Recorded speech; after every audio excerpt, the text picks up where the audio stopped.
The call came at 2:47 p.m., right in the middle of my presentation. I'd ignored the first 3 calls from my mother-in-law. But when my husband's number flashed across my screen for the 4th time, my heart stopped.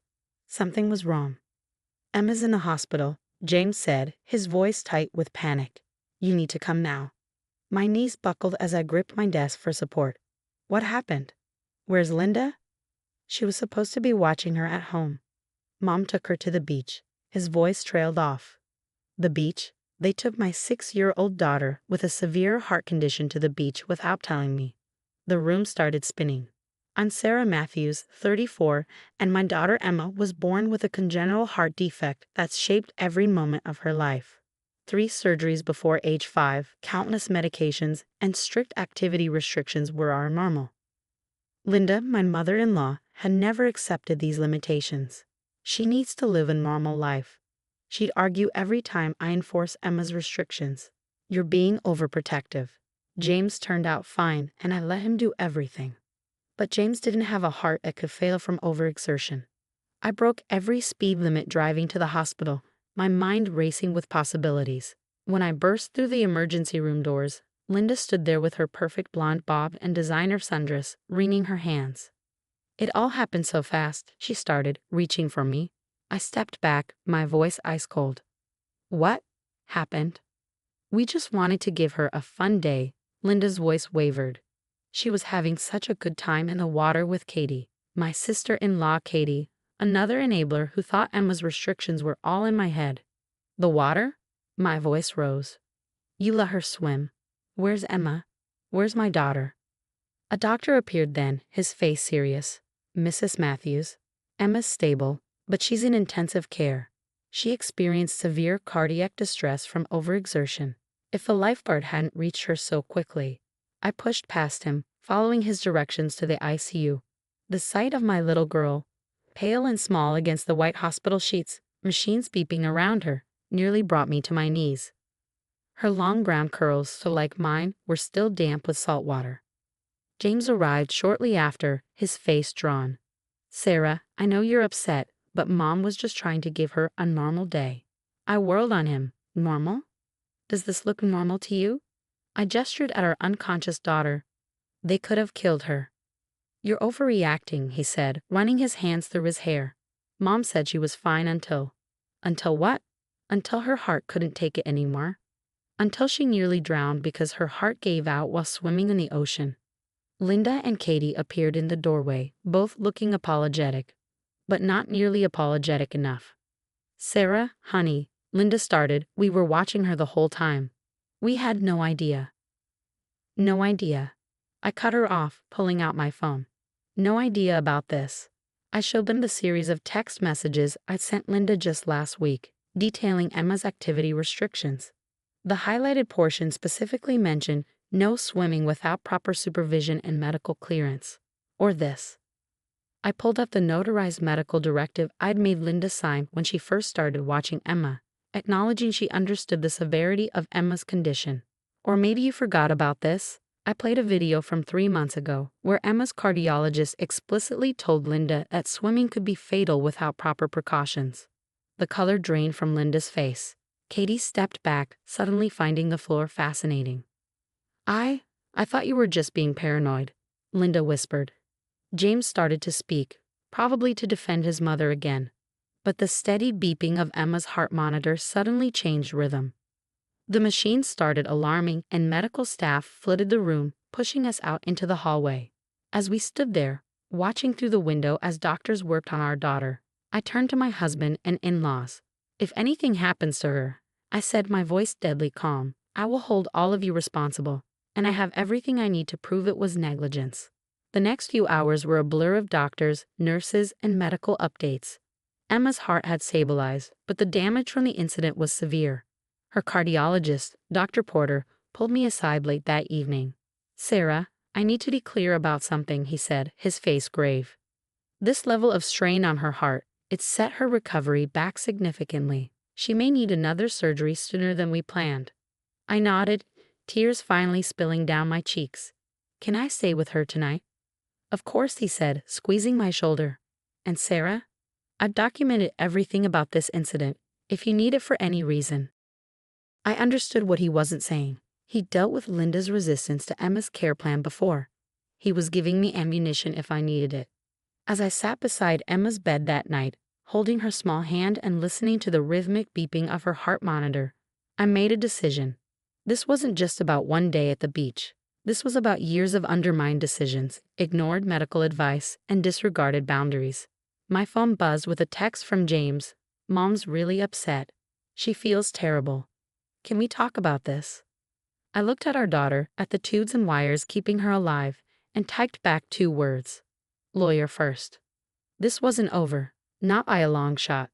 The following week was a blur of hospital rooms, medical consultations, and mounting tension. Emma remained in the ICU, her condition slowly improving but still critical.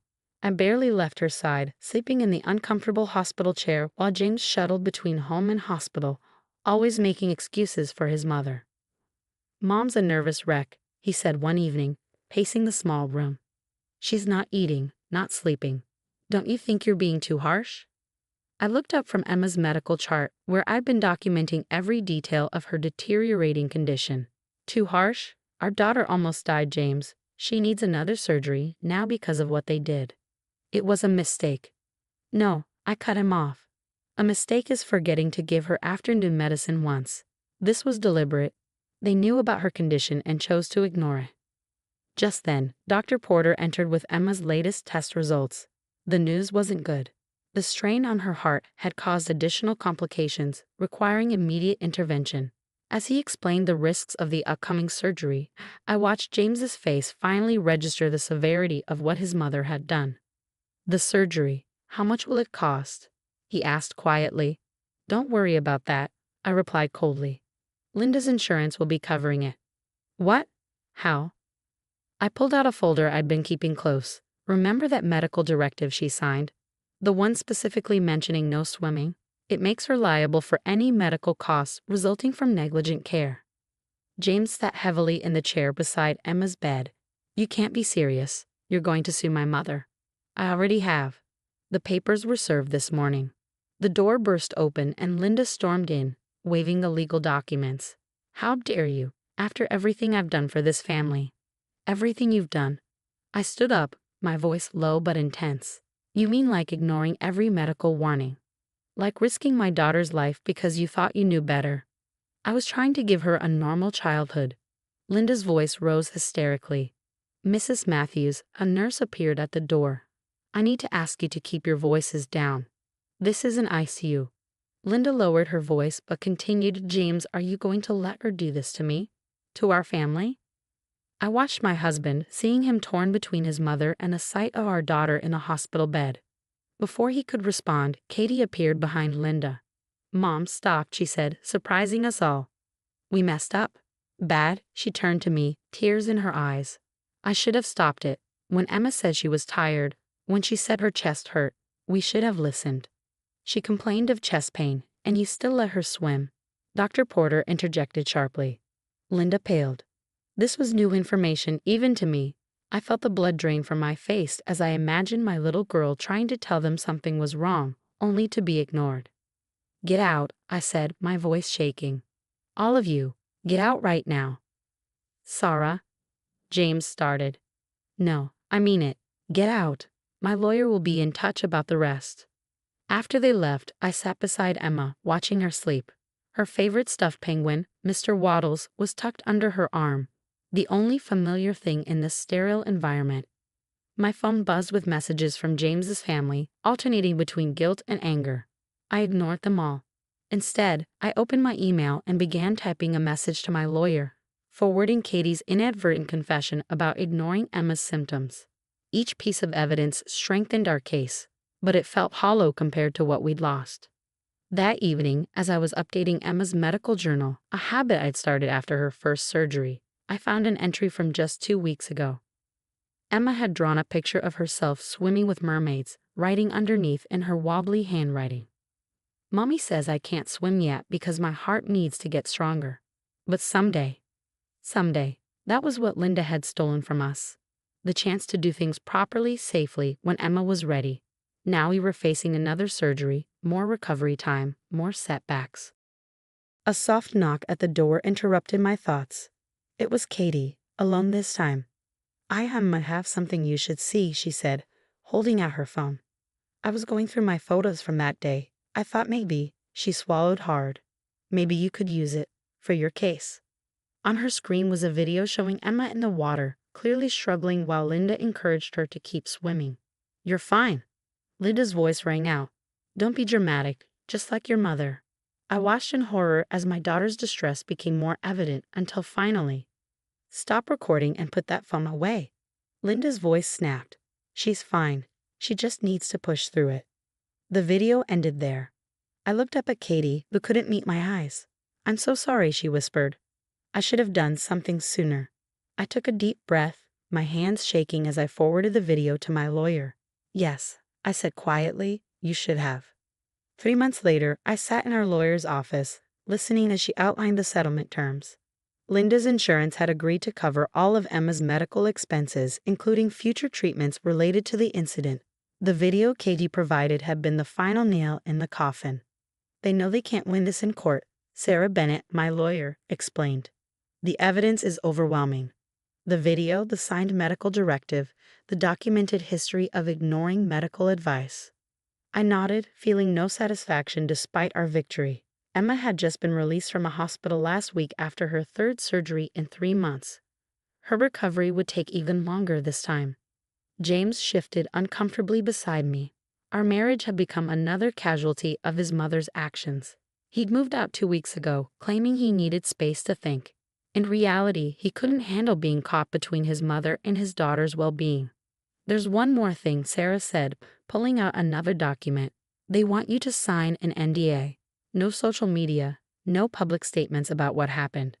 I laughed bitterly. Of course. Linda's reputation means more to her than actual accountability. "You don't have to sign it," Sarah reminded me. "No, I'll sign it, but I want something in return." I pulled out my own document, full legal custody of Emma, with supervised visitation only for the grandparents. And it has to be supervised by medical professionals. James started to protest but stopped when I turned to him. "You can have joint custody if you want it, James, but your mother and sister will never be alone with our daughter again." He deflated, nodding slowly. He'd seen the video too. Had watched his mother ignore Emma's pleas to stop. Some things couldn't be unseen. The paperwork was finalized that afternoon. As we left the office, James touched my arm. "I'm sorry," he said quietly. "I should have protected her better. Should have stood up to Mom sooner." "Yes, you should have." I didn't offer forgiveness. Some bridges couldn't be rebuilt. At home, Emma was napping on the couch, her new surgery scar still pink and healing. She'd been quieter since the incident, more hesitant. Her therapist said it would take time for her to trust again. My phone buzzed with a text from Linda. "I hope you're happy. You've torn this family apart." I blocked her number without responding. She still didn't get it. This wasn't about family drama or hurt feelings. This was about a child's life.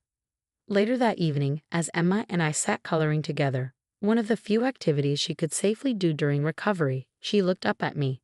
"Mommy, will I ever be able to swim?" "Yes, baby," I promised. "When you're stronger, we'll find a special instructor who knows about hearts like yours. We'll do it the right way." She nodded, returning to her coloring. "I like doing things the right way better," she said softly. I blinked back tears, watching her concentrate on staying within the lines. She was learning that boundaries were good things, even if her grandmother never had. The doorbell rang, and Emma tensed, a new habit since the incident. But it was just Katie, holding a large envelope. "I'm moving to Seattle," she announced without preamble. "But I wanted you to have these first." She handed me a USB drive and some papers. "It's everything. All the texts between Mom and me about ignoring Emma's restrictions. The times we took her to do things we knew weren't allowed. Maybe it'll help another family not make our mistakes." I accepted the drive but didn't invite her in. Some apologies came too late. As I watched Katie's car drive away, I felt no anger anymore. Just a quiet determination. Emma's medical journal had become a legal record, her story a warning to others about the dangers of ignoring medical restrictions. That night, as I tucked Emma into bed, she hugged Mr. Waddles close. "Can we get a pool when I'm better? A safe one. Of course, sweetheart. And this time, we'll do everything exactly as your doctors say. She smiled, drifting off to sleep. I sat watching her breathe, each rise and fall of her chest a reminder of how close we'd come to losing everything. My phone lit up with a message from James. Mom's talking about contesting the custody agreement. I glanced at the USB drive Katie had given me, then at my sleeping daughter. Let her try, I typed back. Some battles were worth fighting, and I'd never stop protecting Emma, even from her own family.